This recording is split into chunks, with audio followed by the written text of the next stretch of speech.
পাখির চোখ বিহারের বিধানসভা নির্বাচন। বিজেপি কোমর বেঁধে নেমেছে ভোটের বৈতরণী পার হতে। বিহারের বহু মানুষ কাজের সূত্রে ভিন রাজ্যে বসবাস করেন। সেজন্যই প্রতিবেশী রাজ্য পশ্চিমবঙ্গে বসবাসকারী বিহারের ভোটদাতাদের কাছে পৌঁছে যেতে আদা জল খেয়ে নেমেছে কেন্দ্রীয় বিজেপি নেতৃত্ব।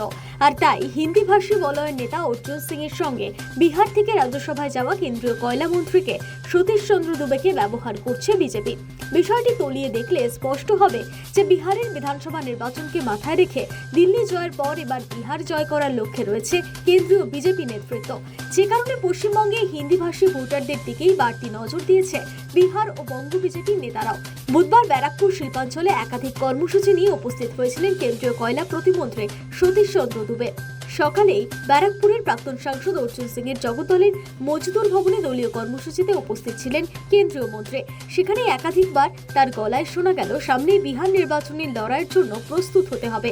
রাজ্যের তো বটেই, ব্যারাকপুর শিল্পাঞ্চলে বসবাসকারী বহু মানুষের আদি বাড়ি প্রতিবেশী বিহার রাজ্যে।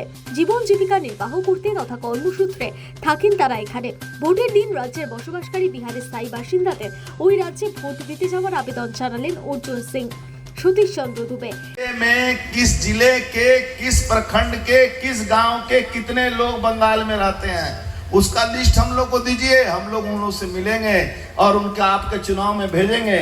उसी तरह आपको भी हम लोग बंग की बीजेपी आपको भी वो लिस्ट दे और आप भी वहां से जिनका वोटर लिस्ट में यहाँ नाम है उनको यहाँ भेजे, जाके चुनाव के समय में हम लोग को थोड़ा। এছাড়াও কেন্দ্রীয় মন্ত্রী বলেন, দিল্লি জয়ের পর যেমন বিহার জয় হবে, এমনকি 2026-এর রাজ্যে পরিবর্তনের কথা শোনা গেল তার গলায়।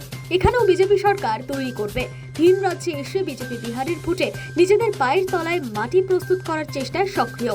শুধু তাই নয়, বঙ্গে 1 বছর পরের ভোটে বিজেপি যে পূর্ণ মাত্রায় ঝাঁপাবে তার ইঙ্গিতও রাখলো। आप सब जानते हैं कि सेंट्रल गवर्नमेंट का एक क्या रोल होता है और स्टेट गवर्नमेंट का क्या रोल होता है। लॉ एंड ऑर्डर को लागू करना स्टेट गवर्नमेंट की जिम्मेदारी बनती है और रक्षक ही भक्षक बन जाए तो बचाने पड़ती है। आने वाले दिन में निश्चित रूप से बाप का घड़ा भरता है तो फूटता भी है।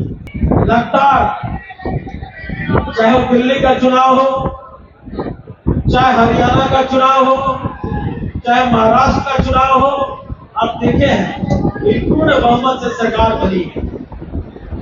आप निश्चिंत रहिए, बिहार में भी एनडीए गठबंधन की सरकार बनेगी और 2026 में भी भारतीय जनता पार्टी की सरकार पश्चिम बंगाल में बनेगी।